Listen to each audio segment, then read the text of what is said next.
L'Institut Català del Sòl ha estat adherit al projecte de la nova Bauhaus europea. La nova Bauhaus europea ha de ser en els propers anys un dels projectes més importants de la Unió Europea pel que fa al desenvolupament de ciutats i també pel que fa al desenvolupament de les energies renovables i sostenibles. Avui el que hem fet ha sigut un acte, unes taules rodones, per explicar també una prova pilot que hem emmarcat dintre del projecte de la nova Bauhaus, que és el projecte Sinikia. El projecte Sinikia també és un projecte de la Unió Europea, format per més de 35 socis i pretén que els edificis que construïm i que construirem en el futur no només siguin consumidors d'energia, sinó que siguin productors d'energia i que, per tant, puguin compartir l'energia que produiran amb els seus veïns més immediats. Aquest és un projecte que estem construint a Santa Coloma de Gramenet, amb acord amb diferents organitzacions, entre elles l'Institut de Recerca de l'Energia de Catalunya,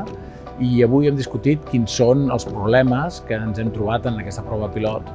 que ha de venir a ser un dels futurs del creixement de les nostres ciutats i dels nostres barris, un dels futurs de la rehabilitació i un dels futurs de l'energia entesa